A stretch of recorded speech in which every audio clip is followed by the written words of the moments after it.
So nice to see you.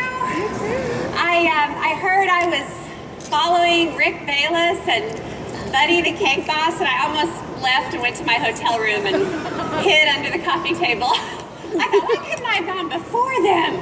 But thank you all for being here.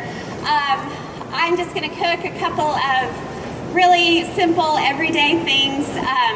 If my necklace bangs into my microphone, I'm going to have to take it off. So if you start hearing loud sounds, just go like this to me or something. And then I have a little bit of a disclaimer. If I seem a little out of breath or nervous, it's because I am. I'm actually kind of a terrible public speaker, and I get really nervous talking in front of people, let alone trying to remember how to cook. So for the last hour, I've been thinking, how do you cook again? The other problem is I'm wearing Spanx.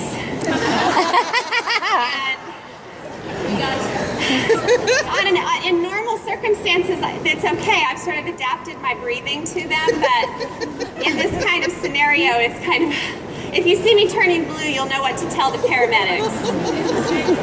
And to make matters worse, my little boy Todd was here with me, and we lost him earlier in the show. So, you know, basically, forgive me for everything. But I am so excited to be here at the Housewares show. It is the first time I've ever been here, and I'm here because I have a new line of cookware and dinnerware, kitchenware. It's at the Gibson booth. I don't know what the number of the booth is, but it's over that way. What? 201. But I've had so much fun. Some of the products are up here. I'm sure you guessed that this is one of my products, but I've had so much fun putting it together with Gibson. I've been obsessed with each and every product, and I just can't wait for it to come out this fall. So, but when I decided that I was going to do the cooking demo here, I was trying to think about what to cook, and this is what I do on my cooking show. I just think about what I ate last night and what would I eat right now if I could. I'm not going to blow you away with any big culinary masterpieces, but hopefully I'll send you away with a couple of new, really easy things to make. And I also want to take questions while I cook, because I'd much prefer to have a conversation while I cook. And so if you have a question, I'll tell you every now and then when it's time for questions, and you can raise your hand. If you want to know what style of Spanx I wear, that's okay. No, I'm just kidding. I won't say Spanx anymore, the rest of the thing. So I'm using my cute red cow creamer to pour some half and half into a dish with some eggs, and I'm going to make croissant French toast. It sounds a lot fancier than it is, but it's absolutely not. I'm just going to whisk them together.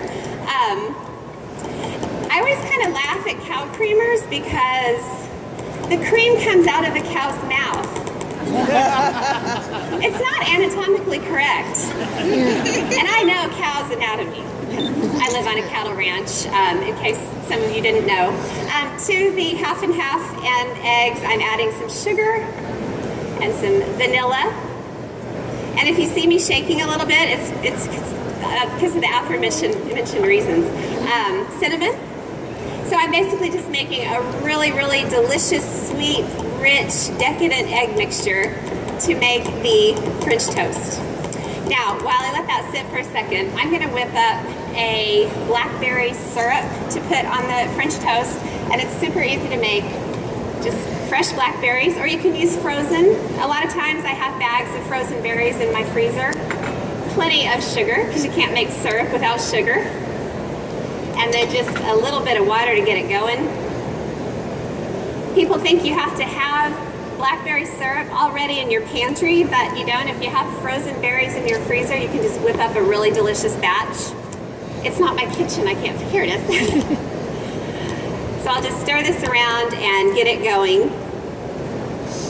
How is everybody today? Raise your hand if you're wearing Spanx, by the way. Now, I think some of you are being honest. That wasn't very many. Oh, I promised I wasn't going to say that again. Sorry. I've already broken a promise. So I'm just going to bring this up to a gentle boil and let it cook and get nice and syrupy. Move back to the French toast.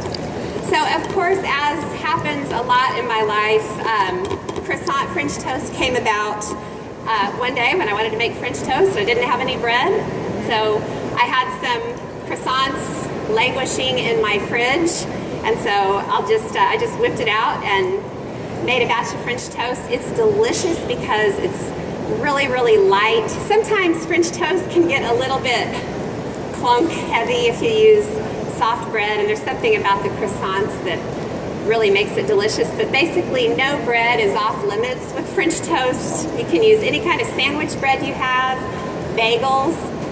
You can even, see, I get distracted. You can tear the bagels up into chunks, make the egg mixture, put the chunks of bagel in a baking dish and pour the egg mixture over and do a baked French toast. I love to do that too, especially if I'm serving a lot of people. And when you do the baked French toast method, you can make it the night before and keep it in the fridge and then pop it in the oven the next day. So I'm all about how can I make my life easier trying to feed 4 children and a husband. And my husband, where's my husband? Oh, he was there. Oh. He's the man in the cowboy hat. I think there's a second man in a cowboy hat here somewhere. But my husband actually counts for 2 people that I have to cook for because he likes to eat. But he earns it because he works on a ranch, wrestles bulls to the ground with one finger, wears Wranglers. Honey, come show everybody your Wranglers. No, I'm just kidding. His hat, all I see is his hat shaking back and forth. Okay, I'm going to check on the blackberry syrup. It's just getting to the simmer stage. So I'll get the French toast going. Now, I like to use a non-stick skillet with French toast. Not giving you a sales pitch, but I'm trying to use some of my cookware and dinnerware up here. And I'll just get a batch of the French toast. Oh, I forgot the most important part. What was I thinking? Start with a nice amount of butter. Raise your hand if you've had your recommended daily allowance of butter today. Okay. Well, I need to talk to some of you guys. I'll just smear it around and get a batch going. I put the cut side down because this is the really pretty side of the French toast. I think I can just get 3 in here. And the key is just to cook it kind of low and slow in a non-stick skillet. Just move it around every now and then to make sure it's not burning. So I've got it on medium-low, and I'll just let that sit for a bit. The thing you can do wrong with French toast in a skillet is to cook it too fast because you're soaking the egg, the bread in the egg mixture. If you just kind of sear it on both sides, it's going to be soggy on the inside. So I like to put it in a pretty low skillet and just let it sit for a while. So now for the blackberry syrup, usually I let it go a little bit longer before moving on. But once it starts breaking apart and the berries are really bright, I'll take the rest of the water and make a slurry with just cornstarch. Pork. Thank you. By the way, thank you to all the wonderful angels in the back kitchen who make all this possible. Woohoo! At this time, I shall refrain from singing, "You are the wind beneath my wings." Well, I just sang it, so I'm really sticking to my word today. So a slurry, of course, is nothing more than a little water and cornstarch. When you're making any kind of sauce or syrup that you want to have that nice, thick, glossy look, it really, really does the touch. So I'll just let that go. I have a little swap for later. Spatula. Here it is. There we go. So I'm going to babysit the French toast, and I'd love to take a question. If anybody has one, just raise your hand. If you don't have a question, I may sing again. Well, I do want to tell you just a little bit of background. I am not a chef. I didn't go to culinary school. I'm actually a home cook. I have 4 children, and I live on a pretty isolated cattle ranch in rural Oklahoma. It's a long story to explain how I got there, but I did not grow up in the country. And when I married a Wranglers wearing cowboy and started having one kid after another, I had to learn, you know, what you can cook out there and what you can't. And we have a pretty busy life. I can't spend 3 or 4 hours cooking dinner. So my repertoire of dishes consists of just really delicious, but very, very simple methods and ingredients. We live west of a town called Pawhuska, Oklahoma. Raise your hand if you've been to Pawhuska. Really? Really? Why? I mean, I love it. It's my home, but why? Oh, okay. Wonderful. Hi. Nice to see you. Well, I grew up in a town of 35,000, and I thought it was way too small a town for me. I had to get out of there. So I did. I went to Los Angeles. It's a long story. Wound up back in Oklahoma. And our town that we live west of is 3,000 people. So be careful what you what you declare in life, because it'll come back to bite you. But my whole point is that we have a very small grocery store with very few ingredients outside of the normal things. So I just can't rely on ever having fresh herbs, something as simple as that. Every now and then they'll get in a batch of sage or something, but if I need fresh basil, I've got to grow it myself, or I've got to drive about an hour and 20 minutes to a supermarket in Ponca City or Bartlesville.